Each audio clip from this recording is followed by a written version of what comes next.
దేవుని పరిశుద్ధమైన నామానికి మహిమ కలుగును గాక.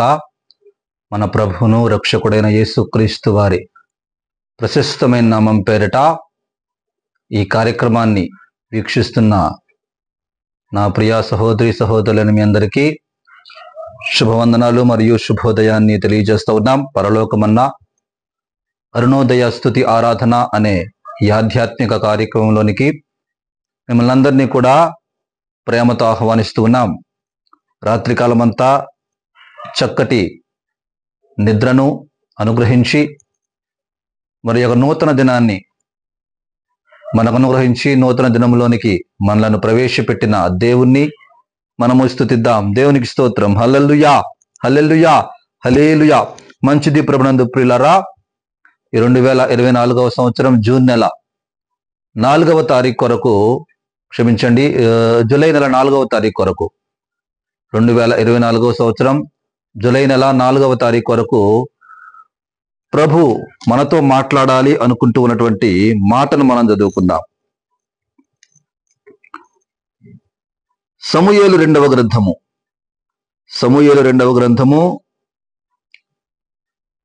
7వ అధ్యాయము 29వ వచనాన్ని మనం చదువుదాం. సమూయేలు 2వ గ్రంథము 7వ అధ్యాయము 29వ వచనం. దయచేసి నీ దాసుడనైన నా కుటుంబము నిత్యము నీ సన్నిధిని ఉండునట్లుగా దానిని ఆశీర్వదించుము. యెహోవా నా ప్రభువా, నీవు సెలవిచ్చి ఉన్నావు, నీ ఆశీర్వాదము నొంది నా కుటుంబము నిత్యము ఆశీర్వదింపబడునుగాక. చిన్న ప్రార్థన చేసుకుందాం. పరిశుద్ధుడా, కృపానిధివైన దేవా, మీ పరిశుద్ధమైన నామానికి స్తోత్రములయ్యా. ప్రభువా, ఈ జూలై నెల 4వ తారీఖులోనికి ప్రభా మమ్మల్ని మీరు ప్రవేశపెట్టారు. అందును బట్టి మీకు స్తోత్రమయ్యా. ఈ పరలోకమన్నా అనే ఈ తినపు ఈ కార్యక్రమంలో నైనా వాక్యాన్ని మేము వినబోతూ ఉన్నాం. ప్రభువా, ఈ వాక్యాన్ని వినుచున్న మాకు నాయన వినగలిగిన చెవులను, గ్రహించగలిగిన హృదయమును అనుగ్రహించండి. నిలబడుచు ఉండగా ప్రభా, నిలబడుచున్న నేను ప్రభా అల్పుడను, అయోగ్యుడును, మట్టి ఘటమును నాయన, ఓటికుండను, నీటి మీద బుడగ వంటి వాడును. ప్రభా, మిన్నల్లిని ప్రభా చచ్చిన కుక్క వంటి వాడనయ్యా. నన్ను మరుగు చేసుకోండి. నన్ను మీ నోటికి బొరగా మీరు వాడుకొనండి. మీ ఏడంతల ఆత్మతో నన్ను అభిషేకించి నైనా మీరేనైనా నాతో, మాతో, మీ ప్రజలతో మీరు మాట్లాడండి. ఆయన విత్తబడుతున్న వాక్యమును మా అందరి హృదయాల్లో మీరు ముద్రించమని యేసు నామంలో ప్రార్థించి వేడుకొనుచు ఉన్నాం తండ్రి. Amen, amen. ప్రభునందు పిల్లారా, మనం చదువుకున్నటువంటి ఈ భాగాన్ని మనం గమనించినట్లయితే దావీదు గారు ఇక్కడ ప్రార్థన చేస్తూ ఉన్నట్లుగా మనం చూస్తాం. దావీదు గారు ప్రార్థన చేస్తూ ఆయనకున్నటువంటి ఆయన ఆశను ఆయన ఇక్కడ యేసు దేవునితో చెప్తా ఉన్నాడు. దావీదు గారి హృదయంలో ఒక ఆశ ఉంది. దావీదు గారి హృదయంలో ఒక కోరిక ఉంది. దావీదు గారి హృదయంలో ఒక వాంఛ ఉంది. దావీదు గారికి ఉన్నటువంటి ఆ ఆశ ఏంటంటే ఆయన కుటుంబం అట నిత్యము దేవుని సన్నిధిలో ఉండాలనేది ఆయన ఆశట. దేవునికి స్తోత్రము కలుగును గాక. హల్లెలూయా, హల్లెలూయా.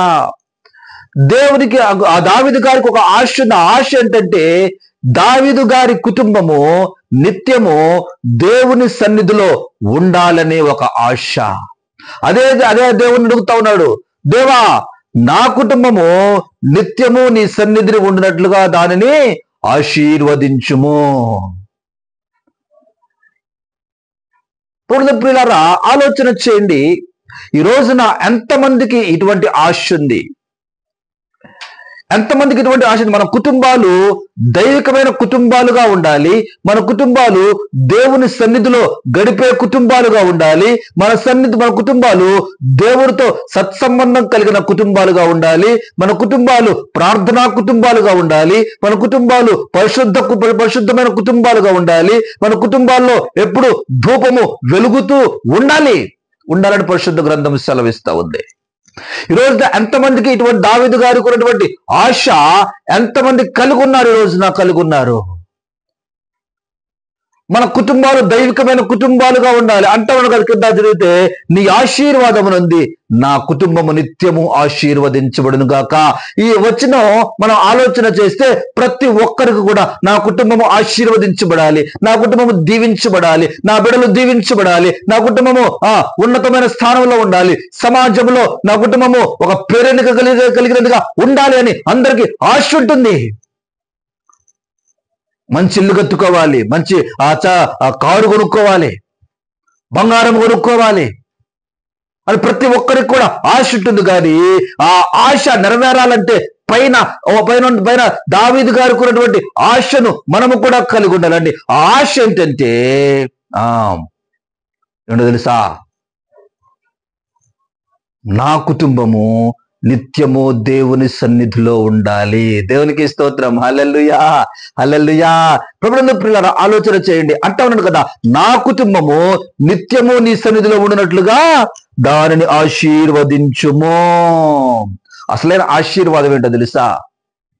ఈ రోజున అందరూ అనుకుంటారు ఆశీర్వాదాలంటే మంచి ఇల్లు ఉండాలి, పిల్లలు వెల్ సెటిల్డ్ అయి ఉండాలి, మంచి కాస్ట్లీ కార్లు ఉండాలి, లగ్జరీ లైఫ్ ఉండాలి,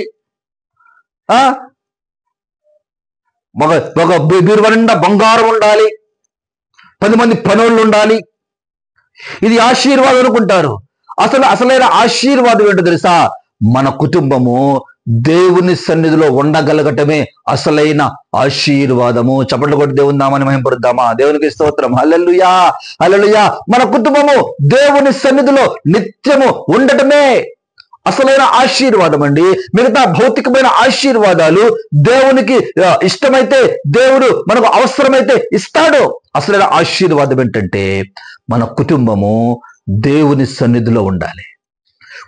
కుటుంబముగా ఈ రోజున భర్త ప్రార్థనాపరుడైతే భార్య లోకానుసారంగా జీవిస్తా ఉంది, భార్య ప్రార్థనాపరురాలైతే భర్త లోకానుసారంగా జీవిస్తా ఉన్నారు, తల్లిదండ్రులు ఇద్దరు ప్రార్థనాపరులైతే పిల్లలు లోకానుసారంగా జీవిస్తున్నారు. కొన్ని కుటుంబాల్లో పిల్లలు ప్రార్థనాపరులైతే తల్లిదండ్రులు లోకానుసారంగా జీవిస్తా ఉన్నారు.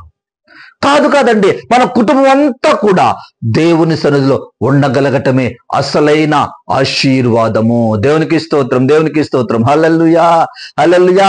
మన కుటుంబము దైవికమైన కుటుంబంగా ఉండాలి. మన కుటుంబము దీవించబడాలంటే, మన కుటుంబంలో నెమ్మది ఉండాలంటే, మన కుటుంబంలో సమాధానం ఉండాలంటే, మన కుటుంబానికి యజమానుడు దేవుడై ఉండాలి. ప్రతి కుటుంబము దైవికమైన పద్ధతిని అవలంబించాలండి. దైవికమైన వరుస క్రమాన్ని అవలంబించాలి. Biblical order. మన కుటుంబము బిబ్లికల్ ఆర్డర్ లో ఉండాలి, దైవికమైన వరుస క్రమంలో ఉండాలి. దైవికమైన వరుస క్రమం ఏంటో తెలుసా? మొదట కుటుంబానికి యజమానిగా భర్త ఉంటాడు. భర్త ఏం చేస్తాడంటే, భర్త కుటుంబాన్ని సంరక్షిస్తాడు, కుటుంబాన్ని పోషిస్తాడు, కుటుంబానికి ఏ కష్టం రాకుండా చూసుకుంటాడు, కుటుంబాన్ని దైవికంగా నడిపిస్తాడు. భర్త బాధ్యతది. భర్త అన్నట్టు అందరికంటే టాప్ లో భర్త ఉండాలి. చాలా కుటుంబాల్లో భర్తను టాప్ లో పెట్టరు. భర్త మీద భార్య అజమాయిషీ చేస్తూ ఉంటది. భర్త మీద భార్య భర్తను డామినేట్ చేస్తూ ఉంటది భార్య. కాదండి, భర్త బైబిల్ గ్రంథం సెలవిస్తా ఉంది కదా, పురుషుడు స్త్రీకి శిరస్సు అని సెలవిస్తా ఉంది. కాబట్టి భర్త అందరికంటే టాప్ లో ఉండాలి. కుటుంబంలో టాప్ లో భర్త యొక్క బాధ్యత ఏంటంటే, భర్త కుటుంబాన్ని సంరక్షించుకోవటం, కుటుంబాన్ని పోషించటం, కుటుంబాన్ని దైవికంగా నడిపించటం. ప్రతి భర్త ఏం చేయాలంటే కుటుంబాన్ని దైవికంగా నడిపించాలి. భర్త యొక్క బాధ్యత అదే. ప్రార్థన, కుటుంబంలో అందరూ ప్రార్థన చేస్తా ఉన్నారా? కుటుంబంలో అందరూ ప్రార్థనా పూర్వకంగా ఉన్నారా? వాక్యానుసారంగా జీవిస్తా ఉన్నారా అని భర్త ఎప్పటికప్పుడు పరిశీలిస్తా కుటుంబాన్ని దైవికంగా నడిపిస్తూ ఉండాలి. భర్త తర్వాత భార్య ఉంటదండి.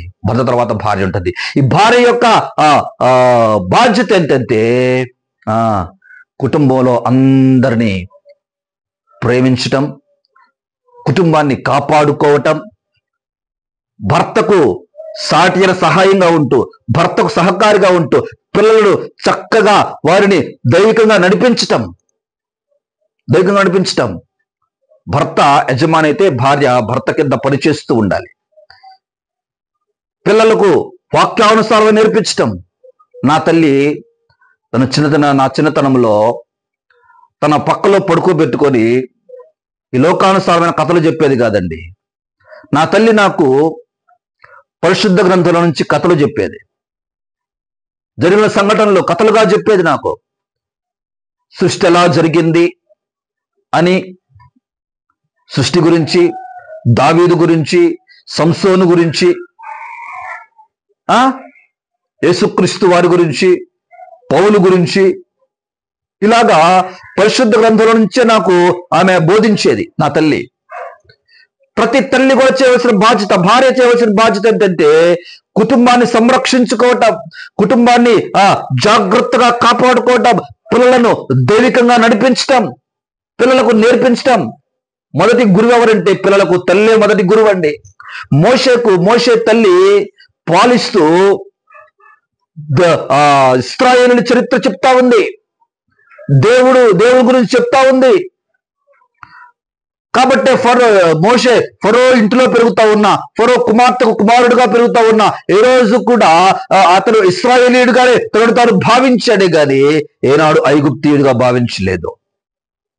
నేను దేవుడి బిడ్డననే భావించాడు, దేవుని జనాంగం వాడనే భావించాడు మోషే. ఈరోజు తల్లి పిల్లలకు నేర్పించాలి. భర్త అడుగు జాడల్లో నడవాలి భార్య.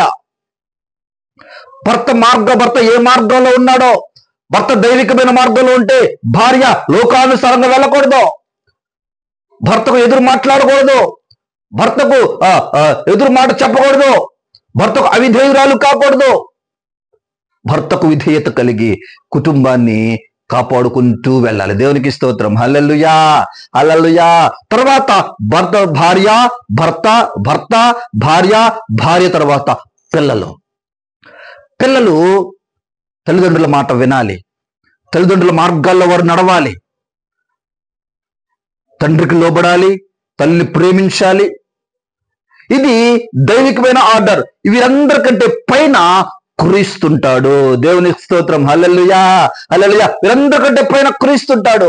క్రీస్తు ఏమని చేస్తారంటే మనందరినీ, ఆ కుటుంబాన్ని ఆయన కాపాడుతూ, ఎప్పుడైతే ఒక కుటుంబము దైవికమైన వరుస క్రమంలో జీవిస్తుందో, ఆ దైవికమైన క్రమంలో జీవిస్తా ఉన్నప్పుడు పైన క్రీస్తుని పెట్టి ఇక మిగతా కుటుంబ సభ్యులంతా కూడా దేవుని మార్గంలో నడుస్తూ వాక్యానుసారంగా జీవిస్తారో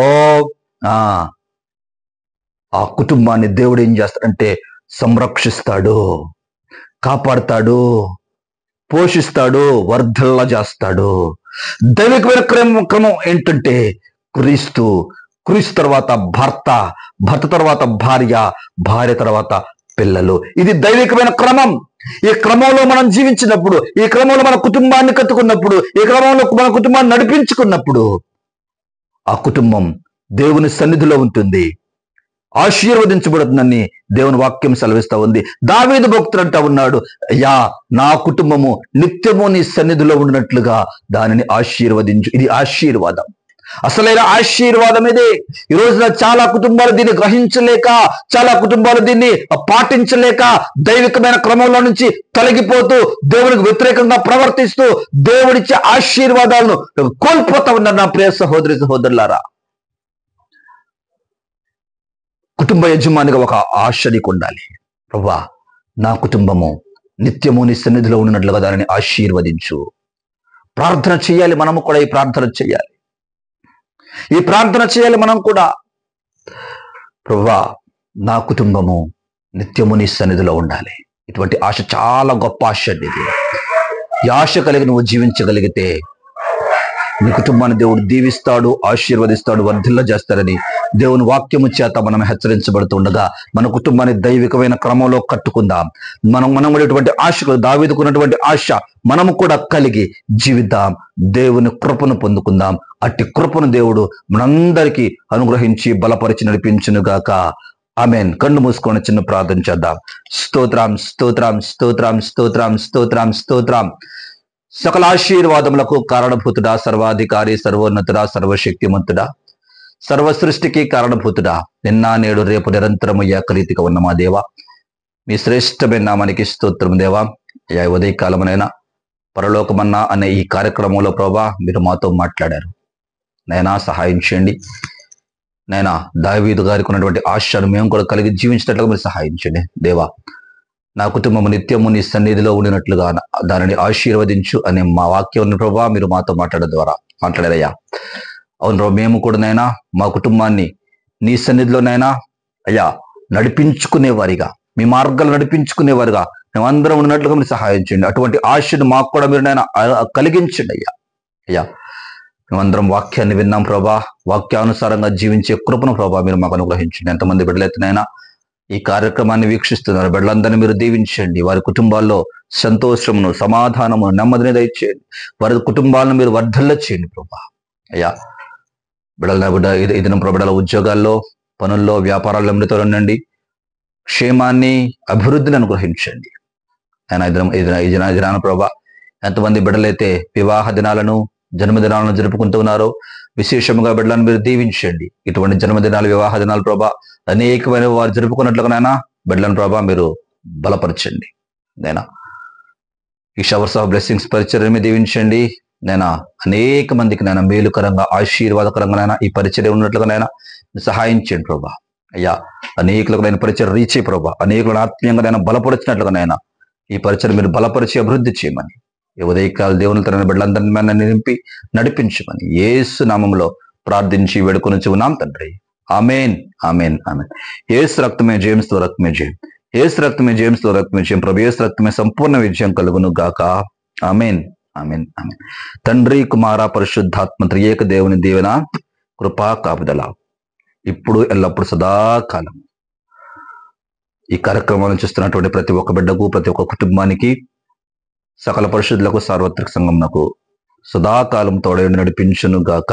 ఆమెన్, ఆమెన్, ఆమెన్. దేవుడు మిమ్మలను, మీ కుటుంబాలను సమృద్ధిగా దీవించును గాక. మీ అందరికీ నా హృదయపూర్వకమైనటువంటి వందనాలు.